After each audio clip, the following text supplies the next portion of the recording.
সুপ্রিয় শিক্ষার্থীরা, আসসালামু আলাইকুম। সকলকে স্বাগত জানাচ্ছি ঢাকা কলেজ ইতিহাস বিভাগ কর্তৃক আয়োজিত সম্মান তৃতীয় বর্ষের পশ্চিম এশিয়ার ইতিহাস বিষয়ের অনলাইন ক্লাস কার্যক্রমে। বরাবরের মতোই তোমাদের সামনে উপস্থিত হয়েছি আমি আব্দুল্লাহ শরীফ, প্রভাষক, ইতিহাস বিভাগ, ঢাকা কলেজ। আমরা বরাবরের মতোই আমাদের এই অনলাইন ক্লাস কার্যক্রমের মাধ্যমে আমাদের পাঠ্যপুস্তকের যে কার্যক্রমটি বা শিক্ষা কার্যক্রমটি যেটি রয়েছে সেটি সচল রাখার জন্য সর্বাত্মক চেষ্টা চালিয়ে যাচ্ছি এবং আশা করি তোমরাও তোমাদের পড়াশোনার মাধ্যমে এবং আমাদের এই অনলাইন ক্লাস কার্যক্রমের সাথে যুক্ত থেকে সাথে সাথে তোমাদের বই পুস্তকের সাথে সংশ্লিষ্ট বই পুস্তকের সাথে সম্পৃক্ত থেকে তোমাদের পড়াশোনাটি আরো সুন্দরভাবে এগিয়ে নেবে। এবং বলে রাখা দরকার যে সম্পৃক্ত অনলাইন ক্লাস কার্যক্রমের সাথে এবং পড়াশোনার সাথে যখন সম্পৃক্ত থাকা যাবে তখনই কিন্তু আমাদের পড়াশোনাটা সুন্দরভাবে এগিয়ে নেওয়া সম্ভব হবে। সকলের সুস্বাস্থ্য কামনা করছি। এই বলে শুরু করছি আজকে আমাদের অনলাইন ক্লাস। আজকে আমরা জানি বরাবরের মতোই যে আমাদের পত্রের শিরোনাম হচ্ছে পশ্চিম এশিয়ার ইতিহাস। আজকে আমাদের আলোচনার বিষয়বস্তু হচ্ছে সুলতান দ্বিতীয় আব্দুল হামিদ ও যুব তুর্কি আন্দোলন। আবার কি বলছি? সুলতান দ্বিতীয় আব্দুল হামিদ ও যুব তুর্কি আন্দোলন। সুলতান দ্বিতীয় আব্দুল হামিদ যেটাকে বলছে যে 21শে সেপ্টেম্বর 1842 থেকে 10 ফেব্রুয়ারি 1918 পর্যন্ত ছিলেন উসমানিয়া সাম্রাজ্যের 34তম সুলতান।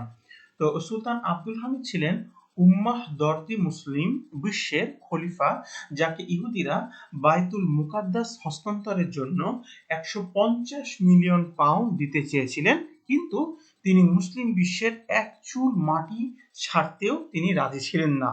তো দেখা যাচ্ছে কি যে বাইতুল মুকাদ্দাসকে হস্তান্তর করবার জন্য ইহুদিরা তাকে 150 মিলিয়ন পাউন্ড, একটু খেয়াল করে দেখো, তৎকালীন সময় 150 মিলিয়ন পাউন্ড তাকে অফার করেছিল, কিন্তু তিনি এই অফারটি গ্রহণ করেননি।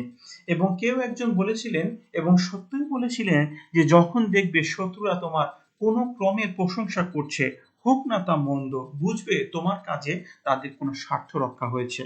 আর যখন তোমার কোনো ভালো কাজে নিন্দা করবে, বুঝবে এতে তাদের কোনো স্বার্থ ক্ষতিগ্রস্ত হচ্ছে। সুলতান দ্বিতীয় আব্দুল হামিদের বিরুদ্ধে শত্রুদের অপবাদ ও মিথ্যাচারের যে তাণ্ডব, তা থেকে বুঝতে পারি তার পদক্ষেপগুলোর ফলাফলের ব্যাপারে আপনজনেরা না বুঝলেও শত্রুরা পূর্ণই সচেতন ছিল। প্রখ্যাত ব্রিটিশ সমাজবিজ্ঞানী আর্নল্ড টয়নেবে লিখেন, সুলতান আব্দুল হামিদের ইসলামী রাজনীতির উদ্দেশ্য ছিল বিশ্বের মুসলমানদের এক পতাকার নিচে একত্রিত করা। তো তাদের ব্যাপারটা কি দাঁড়াচ্ছে? যে ব্যাপারটি দাঁড়াচ্ছে যে সুলতান আব্দুল হামিদ অর্থাৎ দ্বিতীয় আব্দুল হামিদ, সুলতান আব্দুল হামিদ চেয়েছিলেন সমস্ত বিশ্বের বা গোটা বিশ্বের মুসলমানদের এক পতাকার নিচে একত্রিত করা, এবং নিঃসন্দেহে যা ছিল মুসলিম বিশ্বের বিরুদ্ধে পাশ্চাত্যের ঔপনিবেশিক শক্তিগুলোর আগ্রাসনের বিরুদ্ধে এক পাল্টা শক্তিশালী প্রতিরোধী পদক্ষেপ।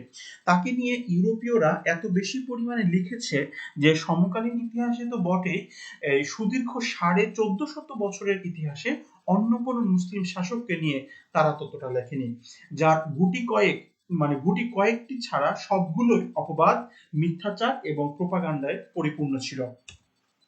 তাহলে একটি বিষয় তো পরিষ্কার যে সুলতান দ্বিতীয় আব্দুল হামিদ উসমানিয়া সাম্রাজ্যের 34তম সুলতান হিসেবে অধিষ্ঠিত হবার পরে দেখা যাচ্ছে যে বিভিন্নভাবে ইহুদিরা তাকে প্রলোভন এবং প্রলুব্ধ করতে চেয়েছিল, কিন্তু তিনি তাতে কর্ণপাত করেননি।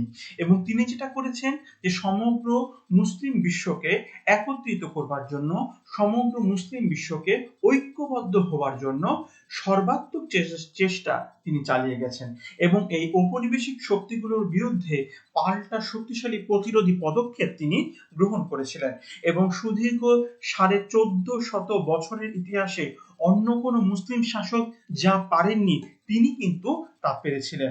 এবং তার বিরুদ্ধে যত সমস্ত অপবাদ, যত সমস্ত গুজব রটিয়েছিল, সবই কিন্তু অপবাদ এবং মিথ্যাচার এবং প্রোপাগান্ডায় পরিপূর্ণ ছিল। এবার আসা যাক তার জন্ম, শৈশব এবং শিক্ষা দীক্ষা নিয়ে একটু কথা বলি। মহান এই সুলতান 1842 সালে জন্মগ্রহণ করেন এবং তিনি ছিলেন সুলতান আব্দুল মজিদের 30 জন সন্তানের মধ্যে, একটু খেয়াল করে দেখো, সুলতান আব্দুল মজিদের 30 জন সন্তানের মধ্যে পঞ্চম এবং 34তম উসমানী খলিফা। অর্থাৎ সুলতান আব্দুল মজিদের যে 30 জন সন্তান ছিলেন তাদের মধ্যে পঞ্চম স্থানে ছিলেন হচ্ছেন এই সুলতান দ্বিতীয় আব্দুল হামিদ। 10 বছর মাকে হারালে তিনি সৎ মায়ের কাছে লালিত পালিত হন। তিনি নিঃসন্তান ছিলেন।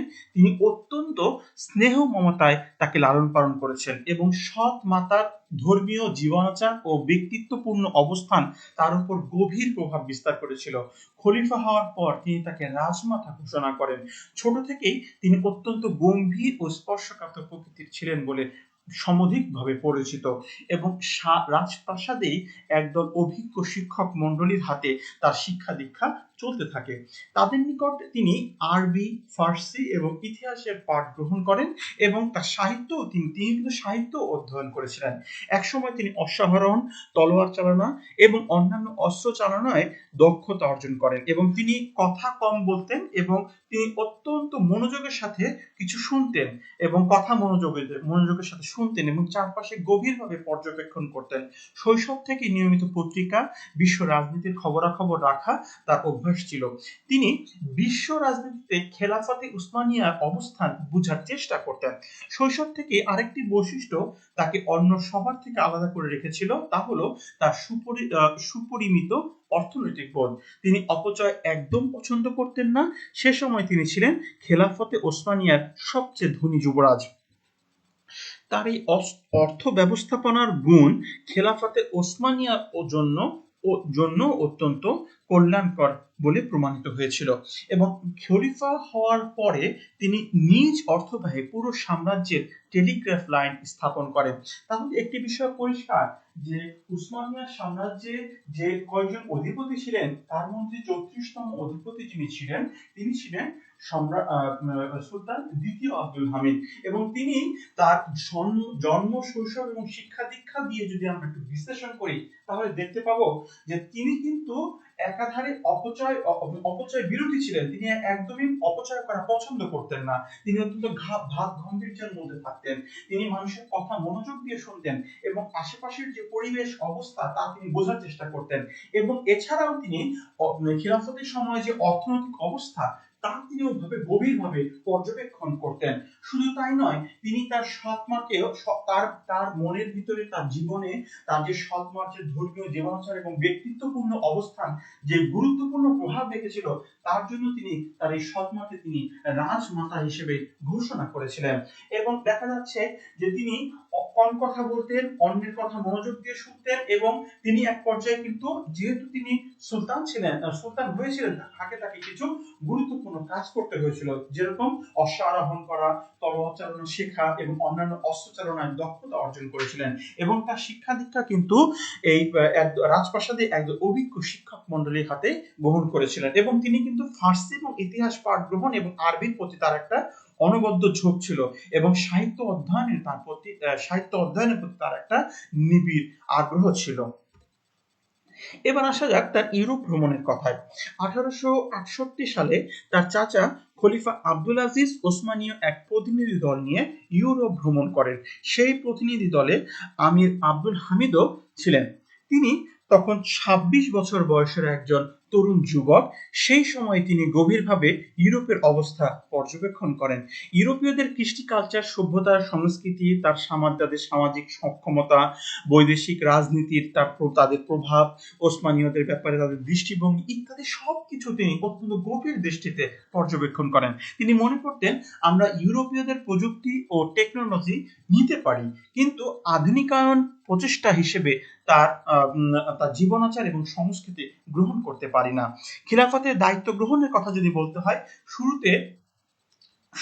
শুরু থেকে একটি কারো ধারণা ছিল না, সম্ভবত তিনিও ভাবেননি যে তিনি কখনো খলিফা হবেন, কারণ পিতার জীবদ্দশায় প্রায় 18 বছর তিনি ছিলেন মসনদের তৃতীয় উত্তরাধিকারী। কিন্তু 1861 সালে মাত্র 38 বছর বয়সে পিতা সুলতান আব্দুল মজিদ ইন্তেকাল করলে খলিফা হন 31 বছর বয়সে চাচা আব্দুল আজিজ।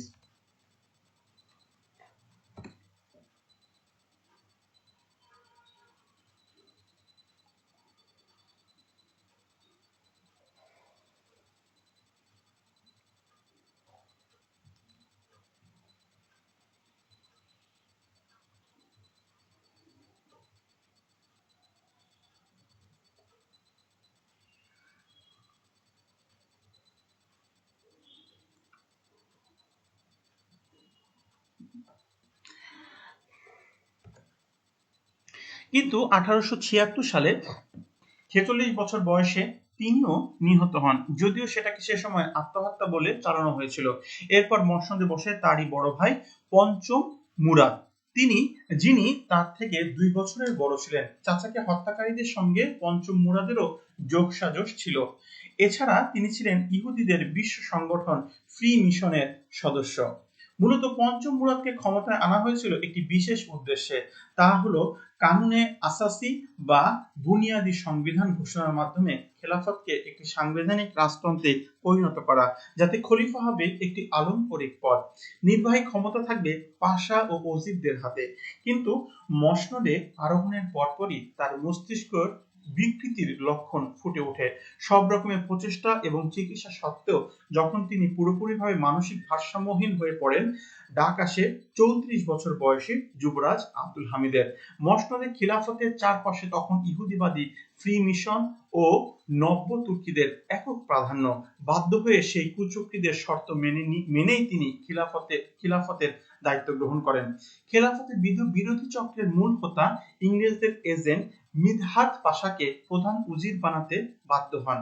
তাদের শর্ত মতে তিনি কানুনে আসাসি বা বুনিয়ানি সংবিধান ঘোষণা করেন, যার ফলে খিলাফত ব্যবস্থা তখন মূলত একটি সাংবিধানিক রাজতন্ত্রে রূপান্তরিত হয়।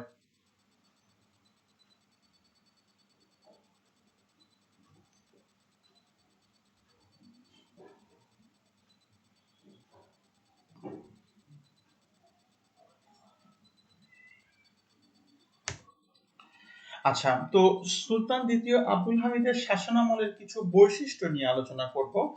এই বৈশিষ্ট্যগুলো দিয়ে বোঝা যাবে যে সুলতান আব্দুল হামিদ কেমন ছিলেন, তার প্রকৃতি কেমন ছিল। তো খলিফা আব্দুল হামিদ তার শাসনামলের শুরুতে ইউরোপীয় চিন্তাধারার নব্য তুর্কি পাশাদের প্রচন্ড রকমের স্বেচ্ছাচারিতার সম্মুখীন হন। পাশাদের স্পর্ধা এতটাই বেড়ে গিয়েছিল যে কল্পনা করাও কষ্টসাধ্য। তিনি মসনদে বসার পর মিদহাত পাশা তাকে লিখে, সংবিধান ঘোষণার উদ্দেশ্য হচ্ছে স্বেচ্ছাচারিতার গোড়া কেটে দেওয়া এবং মহামান্য খলিফার দায়িত্ব ও অধিকারের সীমারেখা বুঝিয়ে দেয়া, পাশাপাশি অন্যান্য উজিরদের দায়িত্ব ও সাধারণ মানুষের ব্যক্তি স্বাধীনতা এবং অধিকার নিশ্চিতকরণ। আমি মহামান্যের আদেশ পালনে বদ্ধপরিকর, যদি না তা জাতির স্বার্থ বিরোধী হয়। সুলতান তার ব্যাপারে লিখেন, মিদহাত পাশার অবস্থা ছিল এমন যে সে আমাকে নির্দেশ দিত যেন সে আমার উপরে কর্তৃত্বশীল। আচার আচরণে সে গণতন্ত্রের তুলনায় স্বেচ্ছাচারী ছিল বেশি। শুরু থেকে তিনি পরিস্থিতির জটিলতা সম্বন্ধে সচেতন ছিলেন। তারপরও উপযুক্ত সময়ের প্রত্যাশায় কুচক্রীদের শর্ত মেনেই তিনি ক্ষমতায় আসেন। এদিকে অটোম্যানদের দুর্বলতার সুযোগে থাবা দেয় রাশিয়ান শ্বেতভাল্লুক। ক্রিমিয়ার যুদ্ধে প্রতিশোধ নিতে তারাও উৎপেতে ছিল। 1877 সালে রুশো অটোম্যান যুদ্ধ শুরু হয় এবং যুদ্ধের কারণ দেখিয়ে সুলতান বুনিয়াদি সংবিধান মুলতবি ঘোষণা করেন এবং নির্বাহী ক্ষমতা নিজের হাতে তুলে নেন। যুদ্ধে গাজী ওসমান পাশা লিভোনায় ঐতিহাসিক প্রতিরোধ গড়ে তোলেন।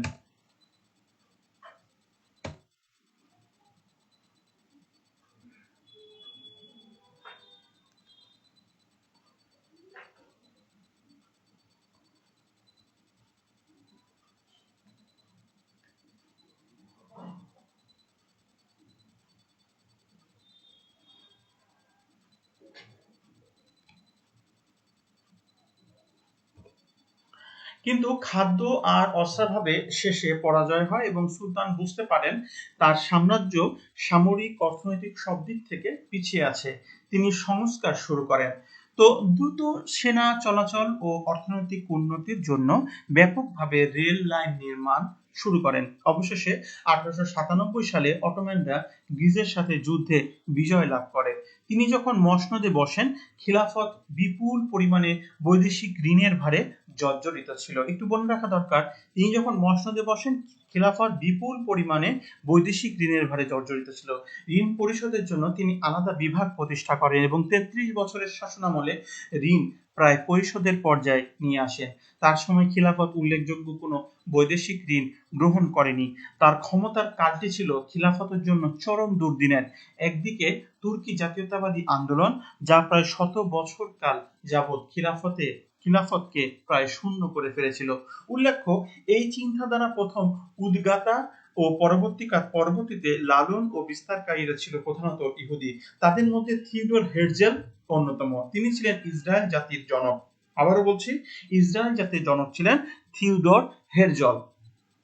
পরবর্তীতে আধুনিক তুর্কি যুবকরা ব্যাপকভাবে সুলতানের বিরুদ্ধে তার পত্রিকায় প্রকাশিত মিথ্যা অপবাদ, বিদ্রোহী চিন্তাধারায় আক্রান্ত হয়ে পড়ে। অপরদিকে খিলাফতের ইউরোপীয় অংশের খ্রিস্টানদের পশ্চিমারা সবসময় উস্কানি দিয়ে চলছিল। তৃতীয় বিপদটি ছিল বিশ্ব ইহুদিবাদীদের পক্ষ থেকে। তারা যে কোনো মূল্যে ফিলিস্তিনে তাদের জাতীয় ভূমি স্থাপনে মরিয়া ছিল। সেক্ষেত্রে সুলতান আব্দুল হামিদ ছিলেন তাদের প্রধান বাধা। ইহুদিরা ফিলিস্তিনে তাদের জাতীয় নিবাস স্থাপনের শর্তে খিলাফতের সকল ঋণ পরিশোধের প্রস্তাব দেয়।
কিন্তু সুলতান তা অত্যন্ত ঘৃণাভরে প্রত্যাখ্যান করেন এবং এমন চতুর্মুখী চক্রান্ত নির্মূল করার জন্য তিনি কঠোর পদক্ষেপ গ্রহণ করতে থাকেন।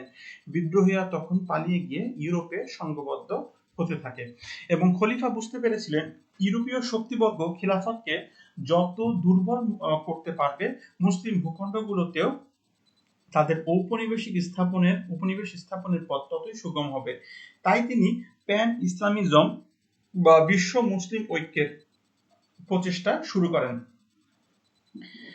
তো বিভিন্ন অঞ্চলের ইসলামী ব্যক্তিত্ব ও প্রায় 40,000 সুফি সাহেবকে মুসলমানদের মধ্যে ঐক্য চেতনা জাগ্রত করানোর বিশেষ দায়িত্ব অর্পণ করেন, যাতে রাজনৈতিকভাবে না হলেও যাতে অভিন্ন চেতনায় পুরো মুসলিম বিশ্বের একটি শক্তিশালী অবস্থান তৈরি হয়। উত্তর আফ্রিকায় ফ্রান্সের দখলদারিত্বের বিরুদ্ধে জিহাদকারীদেরও এই অভিন্ন চেতনায় ঐক্যবদ্ধ করেন। এই উদ্দেশ্যে তিনি হেজাজ রেল প্রকল্প বাস্তবায়নে উদ্যোগ গ্রহণ করেন।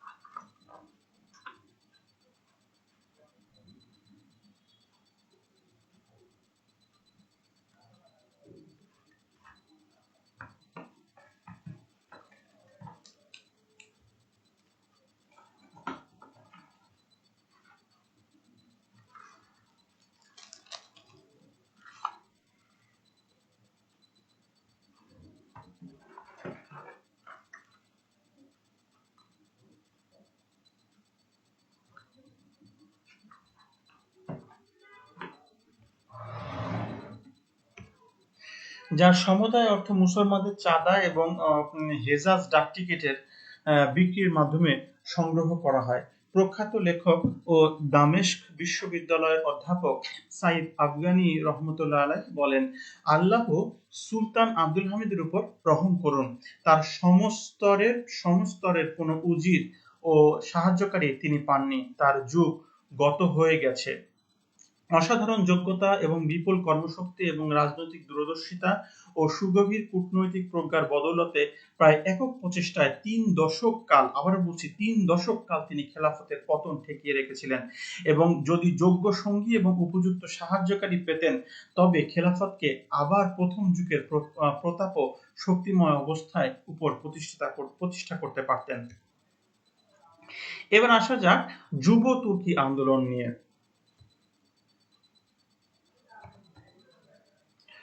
তরুণ তুর্কি বিপ্লব 1908 সালে সংগঠিত হয়। এর ফলে স্থগিত হয়ে যাওয়া 1878 সালের সংসদ পুনর্বহাল হয় এবং উসমানীয় সাম্রাজ্যের দ্বিতীয় সাংবিধানিক যুগের সূচনা হয়। এটি উসমানীয় সাম্রাজ্যের পতনের সময়কার ঘটনা। তুর্কি জাতীয়তাবাদী, পাশ্চাত্যপন্থী, সেকুলার, আর্মেনীয় ও গ্রিকদের মতো সংখ্যালঘু সহ আরো বেশ কিছু সংস্কারপন্থীদের মধ্যে থেকে এই বিপ্লব সংগঠিত হয়। বিপ্লবের পর সংসদ ও 1876 সালের সংবিধান পুনর্বহাল করা হয় এবং সুলতান দ্বিতীয় আব্দুল হামিদ 1878 সালে এগুলো স্থগিত করেছিলেন। ফলে স্বল্পকাল স্থায়ী প্রথম সাংবিধানিক যুগের সমাপ্তি ঘটে। তবে শাসনতান্ত্রিক পরিবর্তন সহজসাধ্য ছিল না।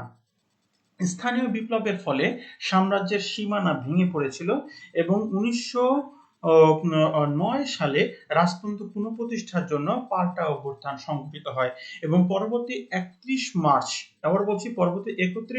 ঘটনা বলে পরিচিত ঘটনা সংঘটিত হয়, যার ফলে তরুণ তুর্কিরা পরাজিত হয় এবং পাল্টা অভ্যুত্থানকারীরা ক্ষমতা লাভ করে।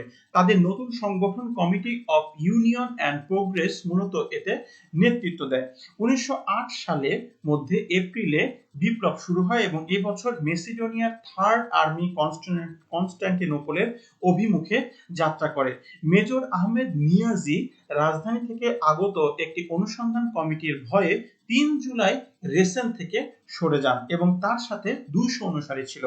সৈনিকদের মধ্যে আন্দোলনের জনপ্রিয়তা থাকায় সুলতানের দমন প্রচেষ্টা ব্যর্থ হয়।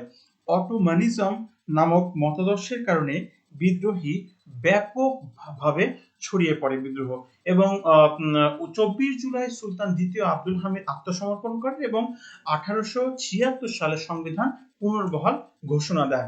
আচ্ছা, এবার আসি যে যুব তুর্কি আন্দোলনের ফলাফলই বা কি ছিল। 1908 সালে তরুণ তুর্কি বিপ্লবের গুরুত্বপূর্ণ কিছু ফলাফল নিচে আলোচনা করা হলো বা তুলে ধরা হলো। দেখা যাচ্ছে যে প্রথম যেটি ছিল যে নতুন অভিজাত শাসক শ্রেণীর উত্থান হয়, অর্থাৎ নতুন অভিজাত শাসক শ্রেণীর উত্থান হলো। পরবর্তী বছর পঞ্চম মুহাম্মদের কাছে সুলতান দ্বিতীয় আব্দুল হামিদের ক্ষমতা হস্তান্তর হয় এবং উসমানীয় সামরিক ও বেসামরিক প্রশাসন একত্রীকরণ ও 1913 সালে অভ্যুত্থানের পথ তৈরি করে। এবং চতুর্থ যেটি কমিটি অফ ইউনিয়ন অ্যান্ড প্রোগ্রেসের সাথে ক্ষুদ্র তরুণ তুর্কির একত্রীকরণ হয় এবং পঞ্চম যেটি উসমানীয় রাজনীতিতে committee of union and progress নতুন শক্তি কেন্দ্রে পরিণত হয়। ষষ্ঠ যেটি সেটি হচ্ছে ইতিপূর্বে বেআইনিভাবে ঘোষিত আর্মেনিয়ান রেভলিউশনারি ফেডারেশন উসমানিয়া সাম্রাজ্যের আর্মেনীয় সম্প্রদায়ের প্রধান প্রতিনিধি হয়ে ওঠে। এর ফলে 1908 সালে পূর্বে আর্মেনীয় অভিজাতদের স্থানে চলে যায় এবং ইতিপূর্বে বণিক, শিল্পী ও ধর্মতাত্ত্বিকদের নিয়ে এই গোষ্ঠী গঠিত হয়েছিল। তারা অটোমানিজম নামক রাষ্ট্রীয় কাঠামোতে নিজেদের ভবিষ্যৎ অধিক সুবিধা করতেন। সপ্তম যেটি কিছু সম্প্রদায় যেমন ইহুদি সংস্কারবাদী গোষ্ঠী তরুণ তুর্কিদের অনুকরণে রক্ষণশীল অভিজাত শাসকদের হটিয়ে নতুন সংস্কারবাদীদের দ্বারা তাদের স্থান পূরণ করেন। ক্ষমতা থেকে অপসারণ ও নির্বাসন। একদিকে দিন দিন নব্য তুর্কি আন্দোলন চরম হয়ে উঠতে থাকে। সুলতান আব্দুল হামিদ সবসময় এই আন্দোলনের গতিরোধে সচেষ্ট ছিলেন, কিন্তু দিন দিন তারা অত্যন্ত শক্তিশালী হয়ে উঠতে থাকে। অপরদিকে 1906 সালে আনোয়ার পাশার নেতৃত্বে স্যালোনিকায় committee of union and progress বা ঐক্য ও উন্নয়ন সংঘ, তার প্রধান সহযোগী ছিলেন তালাত পাশা ও জামাল পাশা। নতুন তুর্কিরা এই কমিটির সঙ্গে মিলিতভাবে কাজ করতে থাকে। ভিতরে ভিতরে সেনাবাহিনীর বিরাট একটি অংশকেও তারা নিজেদের পক্ষে আনতে সক্ষম হয়। 1908 সালে বিভিন্ন শহরে শাসনতান্ত্রিক সংশোধন সহ তাদের বিভিন্ন দাবির পক্ষে ব্যাপক প্রচারণা চলতে থাকে। সেনাবাহিনী তাদের দাবির প্রতি সংহতি প্রকাশকারী অংশ রাজধানীর উদ্দেশ্যে মার্চ শুরু করে। বাধ্য হয়ে সুলতান তাদের দাবি মত সংবিধানে ঘোষণা করেন। শুরু হয় নব্য তুর্কিদের শাসন, কিন্তু তখনও তিনি নিয়মতান্ত্রিকভাবে খিলাফতের প্রধান। তার এই অবস্থানটাই ফিলিস্তিনে ইহুদি পুনর্বাসনের জন্য বড় বাধা ছিল। এদিকে নব্য তুর্কিদের শাসনে পরিস্থিতির আরো অবনতি হয়, জনমনে অসন্তোষ বাড়তে থাকে। এটাকে কাজে লাগিয়ে 31 এপ্রিল 1909 সালে ইহুদি লবি রাজধানীতে এক সুলতানের পক্ষে এক প্রতি বিপ্লব ঘটায়, যাতে নব্য তুর্কিদের কয়েক নেতা নিহত হয়। তারপর পরিস্থিতি নিয়ন্ত্রণে এনে এ সকল কিছুর জন্য সুলতানকে দায়ী করে তাকে অপসারণ করা হয়। সেই রাতেই তাকে স্যালোনিকায় নির্বাসনে পাঠানো হয়। সেখানে তাকে এক ইহুদির বাড়িতে কড়া নজরদারির মধ্যে রাখা হয়। এরপর তাকে ইস্তাম্বুলে এনে বাইলারবি প্রাসাদে রাখা হয়। এখানে এই মহান খলিফা 28 রবিউল আউয়াল 1336 মোতাবেক 10 ফেব্রুয়ারি 1918 সালে 76 বছর বয়সে ইন্তেকাল করেন। তো এবার যদি একটু দেখা যায় যে আমরা শুরু থেকে দেখে আসছি যে সুলতান দ্বিতীয় আব্দুল হামিদ মুসলমানদের ঐক্য প্রচেষ্টায় একটি অগ্রণী ভূমিকা পালন করেন। শুধু তাই নয়, বায়তুল মুকাদ্দাসকে রক্ষা করার জন্য, ফিলিস্তিনি ভূখণ্ডকে রক্ষা করার জন্য, ফিলিস্তিনি ভূখণ্ডকে ইহুদিদের হাত থেকে বা ইসরায়েলিদের হাত থেকে রক্ষা করবার জন্য, এবং যেটাকে বলছি যে সাম্রাজ্য টিকিয়ে রাখার জন্য সর্বাত্মক প্রচেষ্টা তিনি গ্রহণ করেছিলেন। কিন্তু ভেতরে ভেতরে যুব তুর্কি আন্দোলন তাকে শেষ করে দিয়েছিল। এবার আসি তার সমালোচনার দিকে। জীবদ্দশায় তিনি যতটা অপবাদ ও প্রোপাগান্ডার শিকার হয়েছিলেন, সমকালীন ইতিহাসে আর কোনো শাসক ততটা হয়নি। কিন্তু তার মৃত্যুর যখন তার আশঙ্কার বিষয়গুলো বাস্তবে ঘটতে শুরু করে, তখন অনেকেরই চোখ খুলেছিল। তাদের অনেকজন আনোয়ার পাশা, তাদের একজনই ছিল আনোয়ার পাশা। তো খেলাফতে উসমানিয়ার যুদ্ধমন্ত্রী ও নব্য তুর্কিদের অন্যতম প্রধান নেতা ছিলেন। প্রথম বিশ্বযুদ্ধে তার একক জেদ ও হঠকারিতার ফলেই খিলাফত জার্মানির পক্ষে যুদ্ধে যোগদান করে, ফলে খিলাফতের পতন ত্বরান্বিত হয়। সেই আনোয়ার পাশায় পরবর্তীতে তিনি বলেন, জামাল, আমাদের আসল মুসিবতটা কি জানো? আমরা বিপ্লব সংগঠিত করেছি, কিন্তু নিজেদের অজান্তে কখন জায়োনিস্টদের কিরণে পরিণত হয়েছি টেরই পাইনি। আমরা ছিলাম নির্বোধ। তেমনি আরেকজন কবি রেজা তৌফিক, সে যে নব্য তুর্কিদের তাত্ত্বিক ও দার্শনিক ছিল, কিন্তু পরবর্তীতে নিজের ভুল বুঝতে পারে ও সুলতানকে উদ্দেশ্য করে লিখে, হে মহান সুলতান, ইতিহাস যখন আপনাকে স্মরণ করবে, সত্য আপনার পক্ষেই থাকবে। আমরা নির্লজ্জভাবে আপনার উপর অপবাদ চাপিয়েছি, অথচ আপনি ছিলেন আমাদের যুগের শ্রেষ্ঠ রাজনীতিবিদ। আমরা বলতাম সুলতান জালেম, সুলতান পাগল, তার বিরুদ্ধে বিদ্রোহ অপরিহার্য, শয়তান যা যা ছিল আমরা সব বিশ্বাস করে নিয়েছিলাম। আমরা ঘুমন্ত ফিতনাগুলোকে জাগিয়ে তুললাম। কিন্তু হে আমার মুঈব, আপনি পাগল ছিলেন না, পাগল ছিলাম আমরা, কিন্তু আমরা তা বুঝতে পারিনি। না, শুধু পাগলই নয়, বরং আমরা মানুষ্য চরিত্র হারিয়ে ফেলেছিলাম। আমরা আপনার উপর নির্লজ্জভাবে অপবাদ চালিয়েছি। তুর্কি সেনাবাহিনীর কর্নেল হুসামউদ্দিন আতাতুর্ক বলেন, জায়নিস্টদের বিরুদ্ধে সুলতান আব্দুল হামিদের পদক্ষেপের অর্থ ছিল নিজের ক্ষমতা ও সিংহাসন হারানো। উল্লেখ্য, বিশ্ব জয়নিজমের প্রাণপুরুষ হার্টজেলের দেয়া ফিলিস্তিনে ইহুদিদের জাতীয় নিবাসের সুযোগ দানের বিনিময়ে খেলাফতের সমুদয় ঋণ পরিশোধ প্রস্তাব যখন সুলতান প্রত্যাখ্যান করেন, তখন ইতালি তার হয়ে সুলতানের কাছে এই বার্তা পাঠায়, এই বিরোধিতার মূল্য ক্ষমতা ও জান দিয়ে তোমাকে দিতে হবে। দিন যতই যাচ্ছে ততই এ সত্য দিবালোকের ন্যায় স্পষ্ট হচ্ছে যে এই মহান সুলতান আরব ও ফিলিস্তিনদের বিষয়ে কতটা সংবেদনশীল ছিলেন, মুসলমানদের আবার পূর্বের মর্যাদাপূর্ণ অবস্থানে দেখার ব্যাপারে কতটা ব্যাকুল ছিলেন, কতটা গভীর দূরদৃষ্টি এবং কূটনৈতিক প্রজ্ঞায় তিনি শত্রুর প্রতিটি চক্রান্তের পাল্টা ব্যবস্থা গ্রহণ করেছিলেন। তো এই ছিল মূলত আজকের আমাদের আলোচনা, সুলতান দ্বিতীয় আব্দুল হামিদকে নিয়ে যে আলোচনা, যেই আলোচনায় সুলতান দ্বিতীয় আব্দুল হামিদ ছিলেন এই মুসলমান জগতে, মুসলিম বিশ্বকে ঐক্যবদ্ধ করার জন্য একজন প্রাণ পুরুষ, একজন প্রবাদ পুরুষ, যার চেষ্টা ছিল ফিলিস্তিনি ভূখণ্ডকে এই ইসরায়েলিদের হাত থেকে বা ইহুদিদের হাত থেকে রক্ষা করা, যার চেষ্টা ছিল মুসলিম বিশ্বকে এক ছাতার নিচে আনা, যার চেষ্টা ছিল মুসলিম বিশ্বকে একত্রিত করা, সেই চেষ্টায় ভুলুণ্ঠিত হয় নব্য যুব তুর্কি আন্দোলনের মাধ্যমে, যার নেতা ছিলেন আনোয়ার পাশা, কামাল পাশা। এই সমস্ত পাশাদের কুচুক্তি মহলের প্ররোচনায় পড়ে, কুচক্রী মহলের প্ররোচনায় পড়ে সমস্ত যুবকরা যখন যুবতুর্কি আন্দোলনে ঝাঁপিয়ে পড়লো, সামরিক বাহিনীতে, সেনাবাহিনীতে যখন অসন্তোষ সৃষ্টির মাধ্যমে এই নব যুবতুর্কি আন্দোলন শুরু হলো, তখনই শুরু হলো এই সাম্রাজ্যের পতন। আর এই সাম্রাজ্যের পতনের পরে পরবর্তীতে সমালোচনা মুখর হয়ে যখন মানুষ দিক বিদিক ছুটছে, ঠিক তখনই বিভিন্ন রাজনৈতিক ব্যক্তিত্ব এবং দেখা যাচ্ছে আনোয়ার পাশা সহ অন্যান্য সকল যারা কিনা সেই সময়কার যুধিষ্ঠির ব্যক্তি ছিলেন বা বুদ্ধিজীবী যারা ছিলেন, তারাও কিন্তু বলতে বাধ্য হয়েছেন, হে হে সাম্রাজ্যের অধিপতি, আপনি পাগল ছিলেন না, পাগল ছিলাম আমরা। আপনি চেষ্টা করেছেন সাম্রাজ্যকে টিকিয়ে রাখার জন্য, আপনি চেষ্টা করেছিলেন তুর্কি সাম্রাজ্যকে বলবৎ রাখার জন্য, আপনি চেষ্টা করেছিলেন ফিলিস্তিনের ভূখণ্ডকে ইহুদিদের হাত থেকে রক্ষা করবার জন্য। তো এই ছিল সমালোচনা মুখর সবকিছুর আদ্যপান্ত এবং সুলতান দ্বিতীয় আব্দুল হামিদের কর্মপ্রচেষ্টা, তার কার্যকলাপ, তার সমস্ত চেষ্টা ছিল হচ্ছে মুসলিম বিশ্বকে ঐক্যবদ্ধ রাখা। তো আমরা চেষ্টা করব সুলতান আব্দুল হামিদ, দ্বিতীয় আব্দুল হামিদের কাছ থেকে শিখবার জন্য, যাতে একতাবদ্ধতাই পারে আমাদের সমগ্র জাতিকে সুসংহত রাখতে, সুসংবদ্ধ রাখতে। আমরা এই প্রত্যাশা করি। সকলকে অসংখ্য ধন্যবাদ জানাচ্ছি, সকলের সুস্বাস্থ্য এবং দীর্ঘায়ু কামনা করছি, সকলের পরিবারের এবং বয়োজ্যেষ্ঠ সকলের সুস্বাস্থ্য কামনা করে আজকে এই পর্যন্তই অনলাইন ক্লাস কার্যক্রম শেষ করছি। আসসালামু আলাইকুম।